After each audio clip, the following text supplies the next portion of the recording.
Good morning. Hi. Happy Sunday or whatever day it is that March you 2nd. are watching this. Yes. I think it's 2nd. March 2nd. It is. Because yesterday was Donovan's birthday, March 1st. Aw, happy birthday, Donovan. So Hello, today we are doing episode 4 and we are going to talk about anger. And grief. Anger and grief. Because they go hand in hand. Mm-hmm. So They coincide with one another. Chastity has written out some questions to prompt us, and Because I am organized and I use my administration skills. Yep. Administrative. and I'm not. Which makes this a beautiful combo. So I'm going to read a little intro because I don't remember what I wrote and it might be important. It might be. So I said, I think this topic is not only important, but it's fresh for the both of us. This is me asking Krista, I guess, for permission on the topic. So it says, I personally, Chastity, have talked about this in therapy for the past year. It seems like an obvious feeling and something easily understandable. But when you get to the depth of how it changes the course of your life and the hooks it has in your ability to live authentically, it is astounding. So here are a few questions we can talk about. And the first one is, what is the difference between anger and grief? Krista, what is your opinion on the difference between anger and grief? I think that they coincide. I think that anger is a secondhand emotion, and grief covers a lot of different things. That's So, a oldie song, second hand. so why we're dancing. Sorry. Okay. For me, anger is something that I've dealt with since I was a wee little lad. A little Krista. Yes. Something that I was probably born with, honestly. For me, anger comes from unmet expectations, disappointment, and a lot of times stress. Stress and anxiety can make me rage out. And so, yeah, for me, anger is a secondhand emotion. Grief, there's so many different forms of grief and different stages. But I think that they can go together. Like, anger definitely is a step in the grief process for sure. So for you, other feelings occur and then anger is a result of it. Yeah. Because you don't just feel anger. Like, if something pisses you off, it's because of another feeling that you're getting. Like, for me, okay, so for example, with my ex-husband, I would get angry with him a lot because I would ask him, hey, can you do this for me? And it would always be like a fight to try to get him to do anything for me. He did a lot for me. I'm not saying he didn't, but certain things like fix things around the house or whatever, I would ask him to do it, and it was like just a fight all the time. But then my sister or brother-in-law or whoever would need his help, and he would drop everything and go help it and see it to completion. So And what is that feeling? That feeling So- triggered anger. So anger comes out, but what I'm actually feeling is rejection, because I'm feeling like, why am I not a priority? You know, I'm your wife. I'm the one that you married, and I think that I should be up here, but you're so okay with disappointing me and making sure that nobody else is disappointed. Everybody else gets the best of you, and I'm at the bottom of the list when I think that I should be at the top of the list. And that hurts. So it's hurt. Like, it's rejection, and then that comes off as anger because it's like, why, you know? No, that makes sense. I mean, you could use... And you don't want to be vulnerable. Like, you don't want to... I mean, sometimes I would be like, that hurts my feelings. I would tell him all the time, you know, like, why am I not a priority? I'm not saying it in like a sweet, vulnerable manner. I'm angry, and I'm like saying it because it's hard. Like, when somebody hurts you like that, you put your walls up. So it's hard to be vulnerable and be like crying, like, this hurts my feelings, you know, like, you're angry with them. Like, why am I not a priority? You know? And then your personality is already yeah, because why are you going to be vulnerable defensive. with somebody that clearly is showing that they don't care about your emotions? Like, if you're not a priority to them, why are you going to put that out there? This is talking about my personal situation where it's a repetitive thing. Yeah, and no, I hear you. I'm, you know how I always try to protect both sides, so. Devil's advocate. No, I think in all fairness, and maybe this is a little off topic, but hey, this is our show. Yeah. Deal with it. I think that when people enter a relationship with somebody and they already know how you're built and they already know your I hate the word triggers because it seems to be like something we say a lot now. Well, it's true. But they know your triggers. They know the things that hurt you deeply because they know your past. They know the things that will really affect your heart, and when people choose to push those, it really sucks, in my opinion, when they get mad at your reaction. Mm-hmm. It's like you entered this relationship knowing these things about me, like that I suffer with rejection.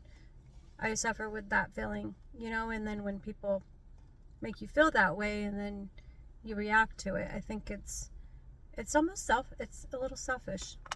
It is selfish. I mean, I'm thinking of my own things, but in general, the same. I mean, we all are capable of doing it, you know? Whoa, mohawk. His mohawk is really cool. I almost want you guys to see it, but maybe we shouldn't. Anyways, okay, so I think the difference between anger and grief. I've experienced grief on such a crazy level recently that I used to think that my reaction to whatever, I'll just say it because we can talk about it in the future. I just don't want to talk about it just now. But like my husband had an affair, and I thought that upon dealing with that it was anger I was feeling. And it really actually wasn't. It was 100% grief. Like, yeah, okay, you get angry for a second, but it was grief. Because I felt so blindsided, and I felt like I was mourning something that I pictured for forever. And from what I understand and all of the work I've kind of been doing in myself, I experienced like a year and a half to 2 years of just straight out, I was just grieving my life, everything that I knew about it. It just all changed. And eventually it turned into anger. And then that was a serious, colorful season. But we don't need to talk about that. So I think that grief is, like how you said,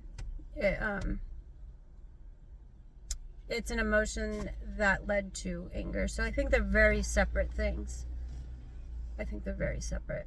They can just coincide with each other. I explain my feelings so much better through writing. When I talk, when I watch these back, I'm like, what the hell are you even talking about, Chastity? Well, it makes sense. I sound so much smarter on paper.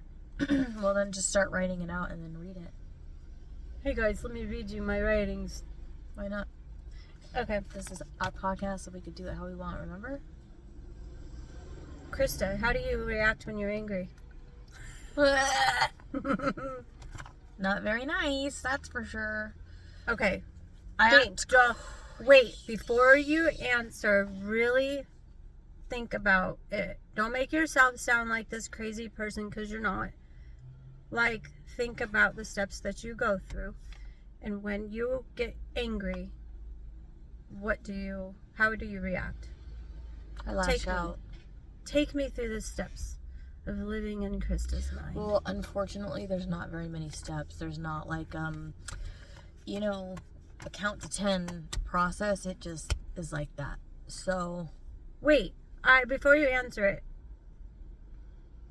how did you act and how do you act now? Because I feel like you've grown a lot. No, you haven't? I think you have. I've watched some things happen to you which would have made you angry, and you've reacted differently than you would have like 5 years ago. I mean, I have times and incidents where I'm more mature than other times and incidents. It really depends on the situation. Like, okay, so here's another example. Like, I can react in such rage and anger when I'm overstimulated and I'm really tired. That is hard for me to remain calm, and I will lash out. Like kids, for example, when I'm already really stressed out and it's time to go in the morning and they're giving me attitude and they're fighting, and I could just be like, ah, you know, like, get in the car, or, you know, just not behaving kind and gentle and patient the way that kids deserve. So there's that type of anger where it's just really more like overstimulation and stress. That's where it's more explosive and there's no time between. Then there's like the defensive anger where my feelings are hurt, and I feel like that one I'm learning to do better in. That's what you're probably talking about. Like with when family hurts my feelings, which has been happening a lot lately. I still go through the emotions and everything, but I feel like lately I've like kept to myself more. I mean, I'll cry about it to you and like tell Jonathan or whatever and like vent about it still, but as far as like reacting to it, I think I've taken more steps to like think about my behaviors, think about what it is that I want to do to protect myself, you know? I agree with you. I think you react a lot less. I think it's affecting you a lot less than it has. Not that it's not like I think I'm 100%. learning to protect myself a lot more. Just like, I don't need this person in my life.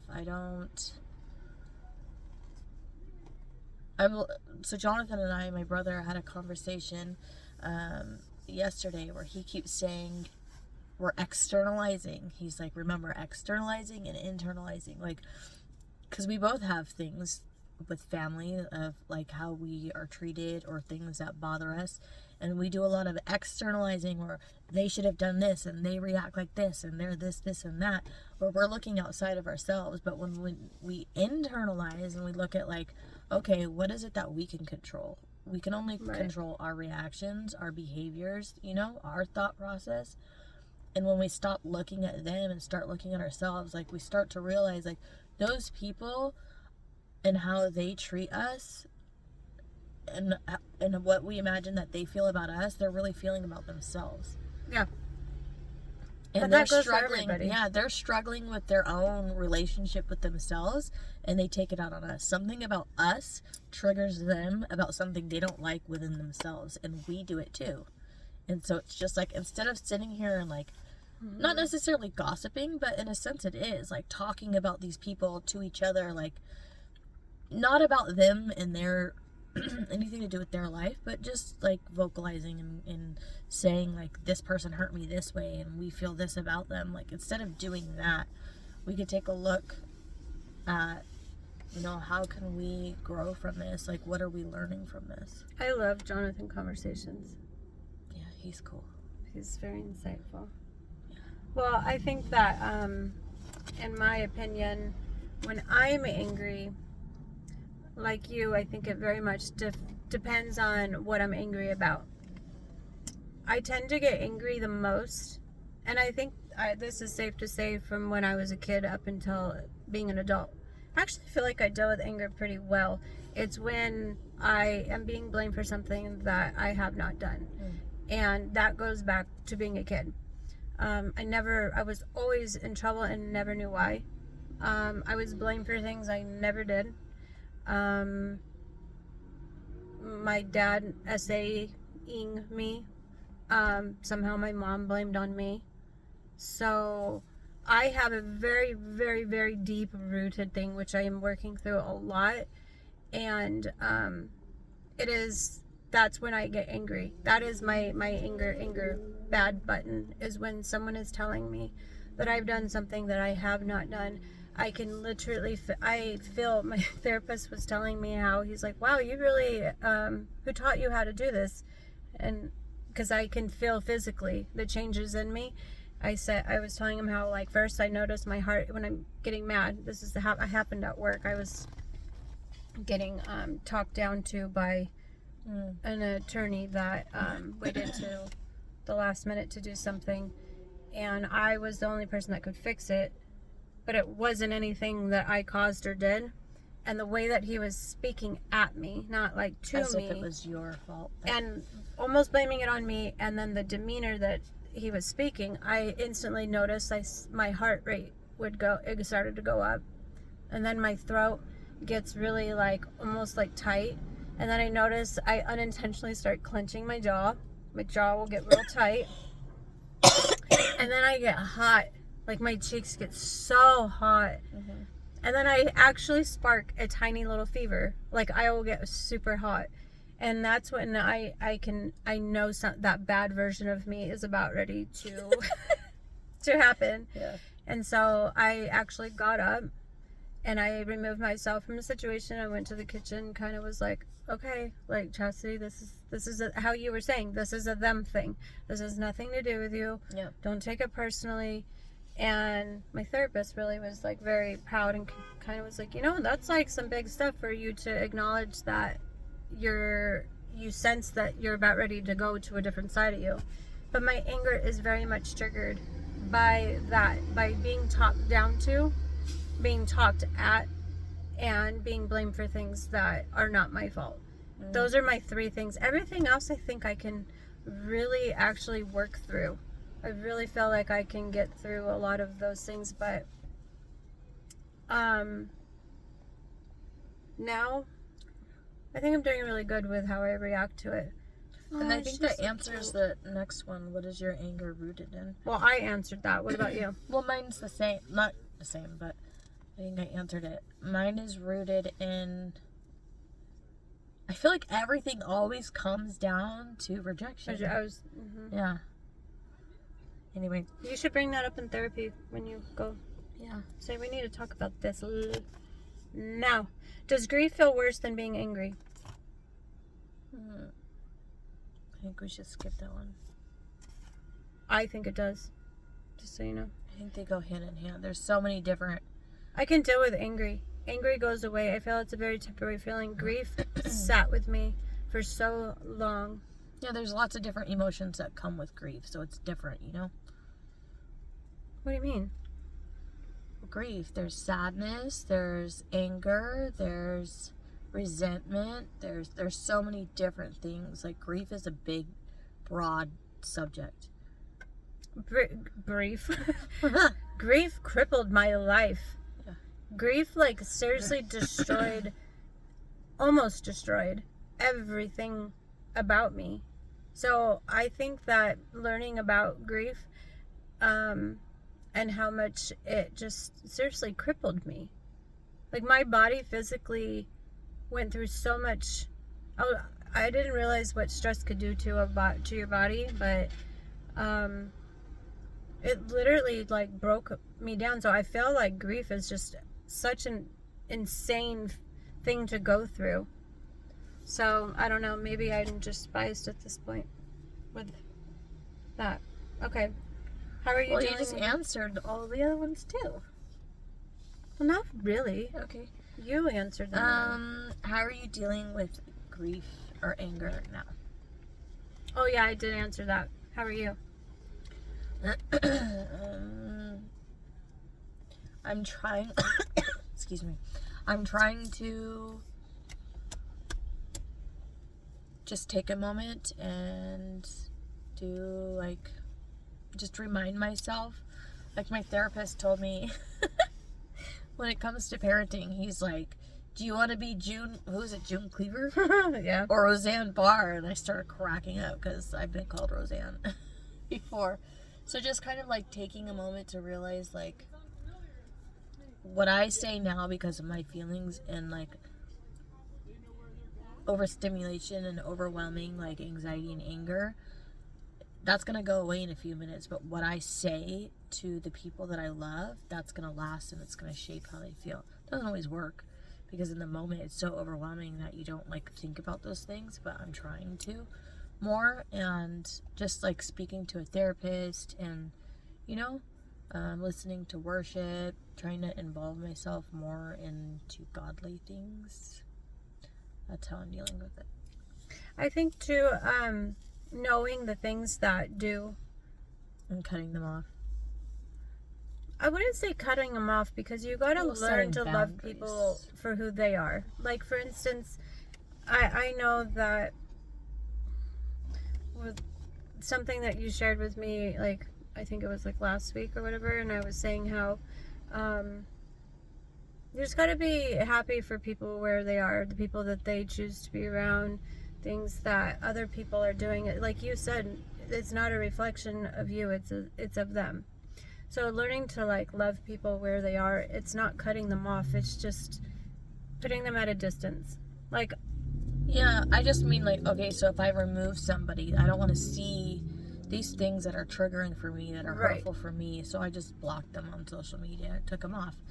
They're still a part of my family because they always will be, but I also don't need to. That constant reminder. Right.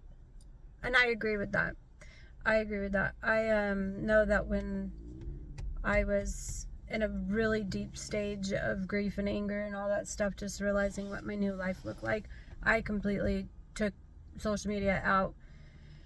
I didn't have anything, and I don't talk to anybody. I completely recluse, because I don't want anybody to have any sort of reason to make things worse for me. Like, if you're really trying to work on yourself, you don't need outside things to make it any harder on you. So I actually commend you for taking those steps to protect yourself, because you are. You. I mean, we're all taking like oh my gosh, that baby is so freaking cute. He's got the chubbiest little cheeks. It's 21 minutes and 37 seconds.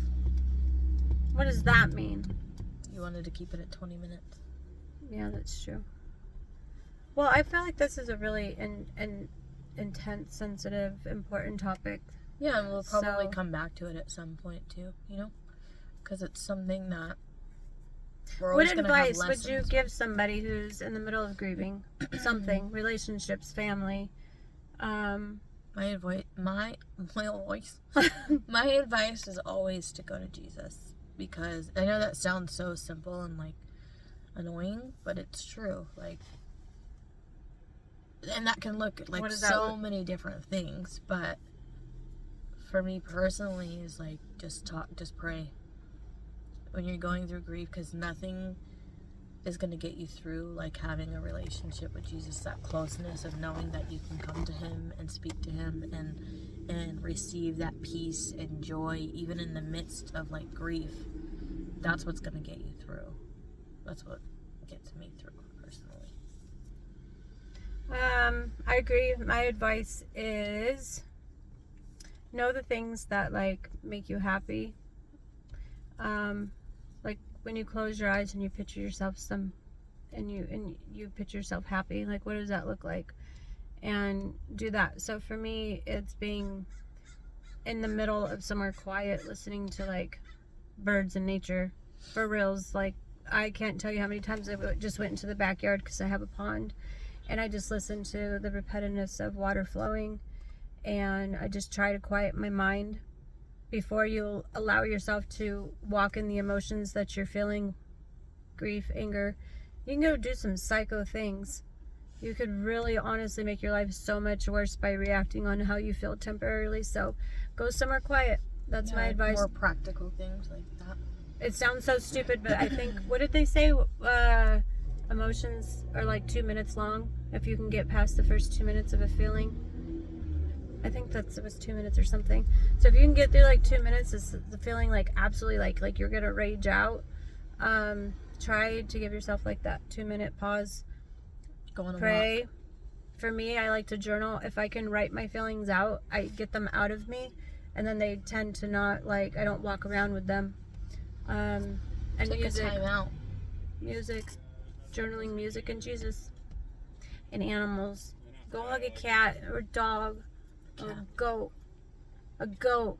Listen to the sound of a baby goat. That will solve all your problems. Someone once told me that grabbing boobs helps. I think it's time to go now. Okay. It did so good. Well, like I always say, stay hydrated. It's good for the skin. Signing out. Have a Light. blessed day. Bye.